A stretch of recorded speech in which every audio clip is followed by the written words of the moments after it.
بیجان کو اشارہ کرتا اسکندر ڈر کر بیٹھے میرال کے سر پر شفقت بڑا ہاتھ رکھتا اپنا کوٹ اٹھاتا چلا گیا تھا۔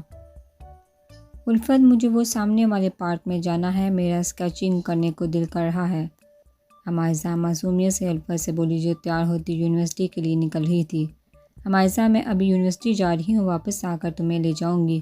الفت اس کا گال تھپتھپاتی مصروف انداز میں بولی۔ الفت تیزی سے اپنا بیگ اٹھا کر نکل گئی تھی، پیچھے حمائزہ منہ پھیلائے بیٹھ گئی تھی۔ دوپہر تک ہاسٹل کے روم میں بند رہنے کے بعد حمائزہ اپنی اسکیچ بک، موبائل اور بیگ لیتی خاموشی سے ہاسٹل سے نکلی تھی۔ کل وہ جس کیفے میں اسکندر شاہ سے ملی تھی آج پھر وہاں گئی تھی۔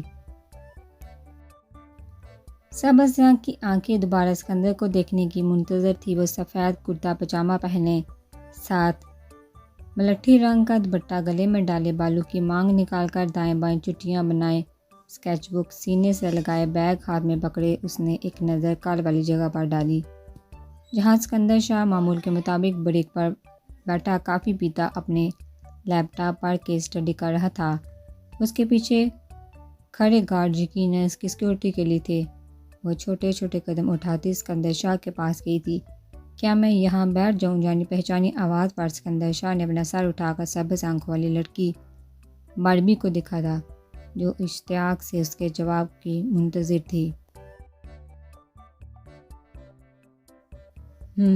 اسکندر شاہ نے ہنکار بھرتا جواب دیا۔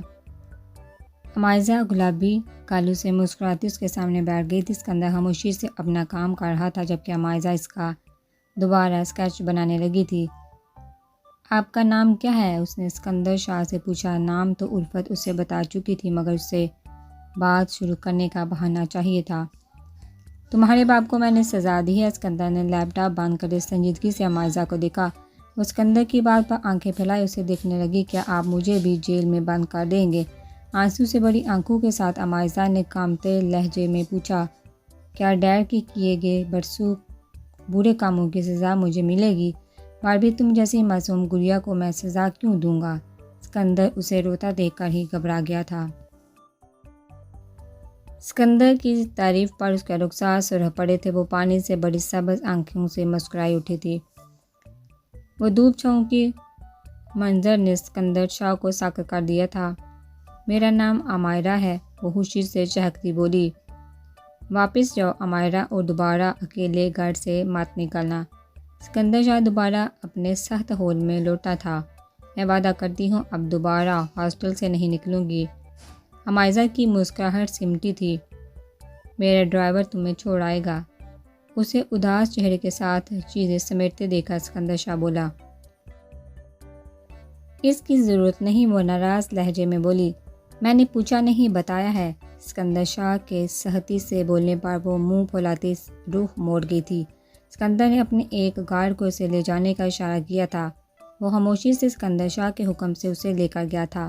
اپنا لیپ ٹاپ اٹھاتا اسکندر شاہ بھی کیفے سے نکل کر کورٹ کی طرف بڑھ گیا تھا۔ سینٹرل جیل میں شہباز لاشاری کو شفٹ کر دینے سے پہلے اسکندر شاہ اس سے ملنے آیا تھا۔ ویسے اسکندر شاہ کو اس سے ملنا غیر قانونی تھا مگر جب سے اسے شہباز لاشاری کی حرکتوں کے بارے میں معلوم ہوا تھا اس کا خون مزید کھول اٹھا تھا۔ اسے سزا دلوانا بہت مشکل تھا۔ ان پر نامور شخصیات کا دباؤ تھا مگر ججز کے ساتھ مل کر اسکندر شاہ نے اس شخص کو سزا دلوا دی تھی۔ اسکندر شاہ، رشوت مانگنے آئے ہو؟ شہباز لاشاری طنزیہ بولا، ورنہ اس کی ایمانداری کے قصے پورے ملک میں مشہور تھے۔ تم جیسے کیڑے مکوڑوں کے حرام پیسوں پر میں تھکتا بھی نہیں ہوں۔ اسکندر شاہ استہزائیہ لہجے میں بولتا۔ شہباز لاشاری کو آگ لگا گیا تھا۔ مجھے پتہ چلا ہے 17 سالہ تمہاری پہلی بیوی نے تم پر کڈنیپنگ، ریپ، ڈومیسٹک وائلنس کے چارجز عائد کیے تھے۔ اسکندر شاہ کی بات پر وہ بلبلا اٹھا تھا۔ اپنے کام سے کام رکھو اسکندر شاہ ورنہ تمہارے لیے اچھا نہیں ہوگا۔ شہباز لاشاری چیخا تھا۔ میں یہ کیس دوبارہ اوپن کروا رہا ہوں۔ تمہیں ساری زندگی اس جیل میں سڑنے مرنے کے لیے قید کر دوں گا۔ اسکندر شاہ ہلکی مسکراہٹ سے بولا۔ اور تمہاری بیٹی کا بھی میں اچھے سے خیال رکھوں گا۔ اسکندر کی آخری بات نے اسے سر تاپیا چلا دیا تھا۔ اس سے دور رہنا اسکندر، اسے میں ہمیشہ اپنی قید میں چھپا کر رکھوں گا۔ شہباز لاشاری پاگلوں کی طرح بولا۔ اب وہ آزاد ہے، تمہاری جیل جانے سے بہت خوش بھی، پھر وہ معصوم پری تم جیسے درندوں کی نہیں بلکہ مجھ جیسے شخص کی قید میں زیادہ اچھی لگتی ہے۔ اسکندر خبردار جو تم اس کے پاس بھی گئے۔ اسکندر شاہ اسے چیختا چلاتا چھوڑ کر گہری مسکراہٹ کے ساتھ وہاں سے نکلا تھا۔ آنکھوں کھلتے خود کو انجان جگہ پاتے وہ جھٹ سے اٹھ بیٹھی تھی۔ ناک اور پاؤں میں پٹی بندھی ہوئی تھی جبکہ سر میں ہلکا سا درد ہو رہا تھا۔ ابریش کمرے کی طرف آتے قدموں کی آواز سن کر تیزی سے بیٹھ سے اٹھنے لگی تھی جب پاؤں پر زور نہ پڑنے پر زمین بوس ہو گئی تھی۔ ہائے اللہ، اپنے پاؤں کو پکڑتے اس کی آنکھوں میں آنسو جمع ہونے لگے تھے۔ بیٹا، آپ زمین پر کیسے گری؟ کوئی 40-45 سالہ عورت نے کمرے میں داخل ہوتے حیرانی سے پوچھا۔ آپ کون ہیں اور میں کہاں ہوں؟ ابریش نے مشکوک نظروں سے انہیں دیکھا۔ میری بیٹی کی گاڑی سے آپ ٹکرائی تھی، آپ بے ہوش ہو گئی تھی، اس وجہ سے میری بیٹی سعدیہ آپ کو جہاں اسلام آباد لے آئی۔ وہ آپ کو زخمی دیکھ کر کافی گھبرا گئی تھی۔ اس کے قریب جاتے انہوں نے ابریش کو سہارا دیتے بیڈ پر بٹھایا تھا جو ان کو گہری نظروں سے دیکھ رہی تھی۔ میرا نام آمنہ ہے اور میری بیٹی سعدیہ رپورٹر ہے۔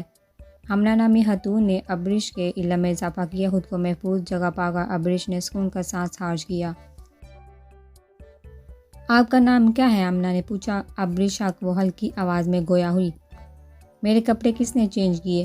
وہ جیل والے کپڑوں کے علاوہ دوسرے کپڑوں میں خود کے وجود پر دیکھتی پوچھنے لگی۔ یہ ہمیں آپ سے پوچھنا چاہیے، آپ مجرموں کے لباس میں کہاں سے باغی ہیں؟ آمنہ نے سینے پر ہاتھ باندھتے پوچھا۔ ابریش کا دل حلق میں آ گیا تھا۔ وہ گھبراہٹ سے کانپتے ہاتھوں کو ایک دوسرے میں پیوست کیے اپنی گھبراہٹ پر قابو پانے کی ناکام کوشش کر رہی تھی۔ میں مجرم نہیں ہوں، مجھے پھنسایا گیا تھا، وہ سرگوشی نما آواز میں بولی۔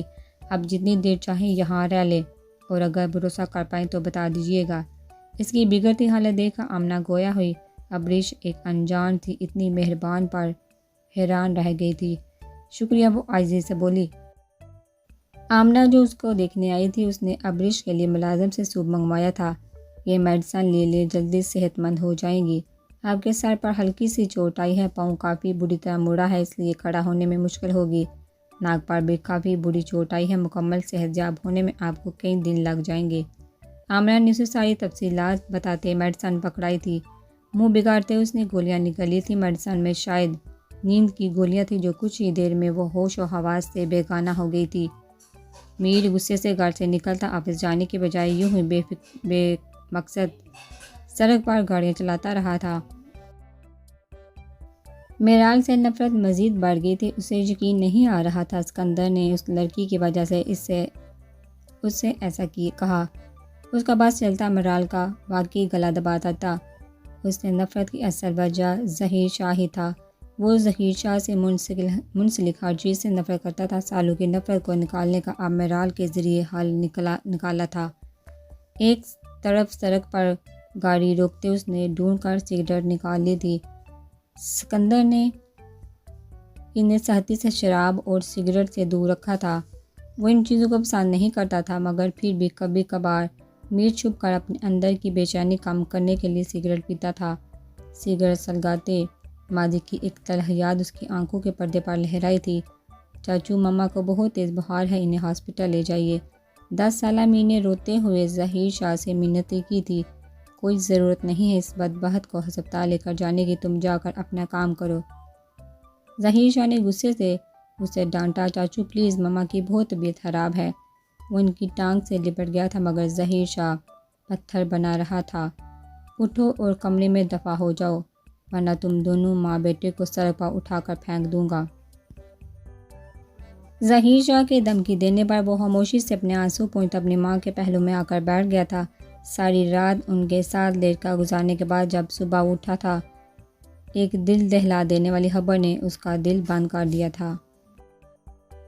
کبھی نہیں تمہاری بیٹی کو وہ تکلیف دوں گا، ساری زندگی تم تڑپو گے۔ سگریٹ کا آخری کش لگاتا میر اسے زمین پر پھینک چکا تھا۔ سرخ آنکھوں سے زمین کو گھورتے اس نے سر جھٹک کر ماضی کی جادو سے خود کو نکالا تھا۔ دوبارہ گاڑی میں بیٹھتا وہ آفس جانے کی بجائے کنسٹرکشن سائٹ پر چلا گیا تھا۔ دل پر ایک بوجھ تھا جو اب میں رال بار غصہ نکالنے سے کام ہونا تھا۔ بھابھی، آپ کے شوہر نامدار سے بدلہ لینے کا میں نے ایک بہت ہی آسودہ طریقہ ڈھونڈا ہے، شرارتی مسکراہٹ سے بولتا اذلان میرال کے سامنے بیٹھ گیا تھا۔ میرال بی جان کے ساتھ لاؤنج میں بیٹھی تھی۔ بی جان نے اذلان کو دیکھتے مسکرا کر اپنا سر نفے میں ہلایا تھا۔ نہیں، اس کی ضرورت نہیں۔ وہ میر کا غصہ یاد کرتی گھبرا گئی تھی۔ کیوں ضرورت نہیں ہے؟ ان کا دماغ جو گرم ہو گیا ہے ایک دم ٹھنڈا ہو جائے گا۔ اذلان نے میرال کو دیکھا جو نظر جھکائے بیٹھی تھی۔ اس سے وہ مزید آگ بگولا ہوتے پھٹ جائیں گے۔ میرال نے آنکھیں پھیلا کر جواب دیا، بھابھی آپ ٹینشن نہ لیں، یہ سب کام میں ہی کروں گا، بس آپ نے انجوائے کرنا ہے۔ اذلان اسے سارا پلان بتانے لگا، جسے سن کر بی جان ہنس پڑی تھی جبکہ میرال بھی مسکرانے لگی تھی۔ میں پلان پر عمل کرنے جا رہا ہوں، آپ لوگ بیٹھ کر باتیں کریں۔ اذلان شرارتی مسکراہٹ سے فوراً میر کے کمرے میں گیا۔ نوری نامی ملازمہ میں نے آج ہی تمہارے لیے رکھی ہے، تمہیں جو بھی کام ہوا کرے گا تم اسے بتا دیا کرنا بیٹا، وہ تمہارا ہر کام کر دے گی۔ اور مرزا بھی تم سے کچھ کہے فوراً اسکندر کو بتا دینا، اس لڑکے کا آج کل کچھ زیادہ ہی دماغ خراب ہوا پڑا ہے۔ بیجان نے شفقت سے میرال کے سر پر ہاتھ پھیرتے ہوئے کہا۔ میرال ان کی محبت پر جی جان سے مسکرا اٹھی تھی۔ میر شام کو واپس لوٹا تھا۔ لاؤنج میں بیٹھے اذلان کو کوئی ڈرامہ دیکھتے ساتھ میرال سے باتیں کرتے وہ بنا کچھ بولے خاموشی سے فریش ہونے چلا گیا تھا۔ اب آئے گا مزہ، آ گئے ہیں آپ کے ہٹلر شوہر، اذلان اپنی ہنسی دباتا بولا۔ تمہیں وہ ماریں گے اذلان؟ میرال نے پریشانی سے پوچھا۔ بیجان آرام کرنے کے لیے اپنے کمرے میں تھی، اس لیے اذلان کو بچانے والا کوئی نہ تھا۔ اذلان شیطان کے بچے! میر کے غصے سے بڑی آواز سنتے میرال جہاں ڈر گئی تھی وہاں اذلان ہنسنے لگا تھا۔ پلان کامیاب رہا بھابھی؟ اذلان دروازہ کھولتے اور بند ہونے کی آواز سنتا فوراً اٹھ کھڑا ہوا تھا۔ یہ کیا کیا تم نے میرے شیمپو کے ساتھ؟ اپنے گلابی بالوں کو دیکھتا میر کا چہرہ بھی غصے سے سرخ پڑنے لگا تھا۔ واہ بھائی، آپ ڈیزنی پرنسس لگ رہے ہیں، پنک بال آپ پر کافی سوٹ کر رہے ہیں، شرٹ بنیان اور جینز میں ملبوس۔ میر نے جھک کر جوتا اتارتے اذلان کا نشانہ لیا تھا جو چپاک سے اپنی جگہ سے ہٹ گیا تھا۔ بے غیرت انسان، تجھے میں چھوڑوں گا نہیں۔ اس کے پیچھے پیچھے بھاگتے میر نے دوسرا جوتا اتار کے اسے مارا تھا جو سیدھا اذلان کی کمر پر لگا تھا۔ ہٹلر کے دوسرے بھائی ہیں آپ؟ اپنی کمر پر کرتا وہ چیخ کر بولا، تجھے آج میں ہٹلر کا باپ بن کر دکھاؤں گا۔ اذلان کو باہر بھاگتا دیکھ میر بھی اس کے پیچھے بھاگا تھا، مگر اندر داخل ہوتے اسکندر شاہ میں بجتا اذلان زمین بوس ہو گیا تھا۔ اتنی تیزی سے کہاں جا رہے ہو؟ اسکندر نے اسے کھڑا کرتے پوچھا۔ بھائی، مجھے میر بھائی سے بچا لے ورنہ آج انہوں نے آپ کے معصوم بھائی کا قتل کر دینا ہے۔ اذلان معصوم شکل بنا کر بولا، معصوم؟ شیطان کے چیلے ہو، اس کی بات پر یقین نہ کرے بھائی، یہ دیکھیں اس نے میرے بالوں کا کیا حشر کیا ہے۔ میر کے بال دیکھتا اسکندر شاہ چاہ کر بھی اپنا کہکا نہ روک پایا تھا۔ ہاں ہاں ہاں بھائی، میں نے بس تھوڑا سا رنگ ڈالا تھا۔ اذلان آنکھیں ٹپٹپاتا بولا، پھر تینوں ہی ہنس پڑے تھے۔ بھائی، اس شیطان سے کہے یہ رنگ میرے بالوں سے اتار۔ اسکندر شاہ کے ساتھ لاؤنج میں داخل ہوتے میر نے کہا، اسکندر بھائی انہیں بتا دیں ایک ہفتے بعد یہ رنگ خود اتر جائے گا۔ اذلان کے بولنے پر میر کی آنکھیں پھیل گئی تھی۔ میں تجھے چھوڑوں گا نہیں۔ میر غصے سے دوبارہ اس کے پیچھے لپکا تھا۔ میں کون سا آپ کی محبوبہ ہوں جسے آپ نے چھوڑنا نہیں؟ وہ مصنوعی شرماتا مزید میر کو بھڑکا گیا تھا۔ ان دونوں کو لڑتے دیکھ کر مسکراتا ہوا اسکندر صوفے پر بیٹھ گیا تھا۔ کیسا گزرا تمہارا دن میرال؟ اسکندر نے نرم لہجے میں پوچھا۔ اچھا گزر گیا ہے بھائی، بیجان اور اذلان کے ساتھ مجھے آج بہت مزہ آیا، وہ ہلکی مسکراہٹ سے اسکندر کو بتانے لگی۔ ایسے ہی خوش رہا کرو، میں تھوڑی دیر میں آتا ہوں۔ اس کے سر پر ہاتھ رکھتا اسکندر اپنے کمرے میں چلا گیا تھا۔ الفت، انہوں نے کہا میں اکیلی گھر سے نہ نکلوں، کل تم میرے ساتھ کیفے میں چلو گی؟ الفت کے ساتھ بیڈ پر لیٹے امائزہ نے معصومیت سے آنکھیں جھپکاتے پوچھا۔ وہ جانتی تھی اس طرح الفت فوراً اس کی بات مان لیتی ہے۔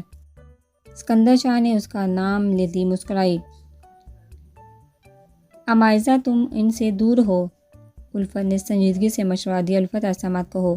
اس نے پریشانی سے الفت کو دیکھا۔ مجھے ڈر لگتا ہے امائزہ، تم بہت معصوم ہو۔ الفت نے امائزہ کے معصوم چہرے کو دیکھتے ہوئے کہا، میں پوری 19 سال کی ہوں الفت، میں سمجھدار ہوں۔ اس نے الفت کو یقین دلانا چاہا تھا مگر الفت اس سے اچھے سے واقف تھی۔ وہ بہت اچھے ہیں، ایک بار تم پلیز میرے ساتھ چلو۔ عمائزہ کے دوبارہ کہنے پر وہ چاہ کر بھی منع نہیں کر پائی تھی۔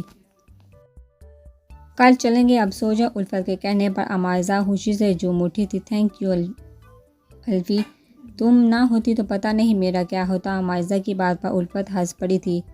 سچی سو جواب۔ الفت کے بولنے پر وہ خوشی خوشی لے گئی تھی۔ یہ کیس کافی سنگین ہے، 200 لوگوں کی اس میں موت ہوئی ہے، انصاف سے فیصلہ نہ کیا گیا، عوام ہمارے گلے تک پہنچ جائے گی۔ جج احسن نعیم نے فون پر کسی سے کہا تھا۔ اسکندر شاہ ہے میرے ساتھ، وہ کبھی بھی میرے فیصلے سے مطمئن نہیں ہوگا۔ جتنی تیزی سے وہ کامیابی پا رہا ہے مجھے لگتا ہے وہ جلد ہی جج کے عہدے پر فائز ہو جائے گا، پھر ہم جیسے لوگوں کا بھی وہ پتہ صاف کر دے گا۔ میری تعریف ہو رہی ہے۔ احسن نعیم کے آفس میں داخل ہوتے اسکندر شاہ نے زج کر دینے والی مسکراہٹ سے پوچھا۔ اسکندر شاہ کو دیکھتے ہڑبڑاتے احسن نعیم نے فون بند کر دیا تھا۔ کتنی رشوت لے رہے ہیں اس دفعہ؟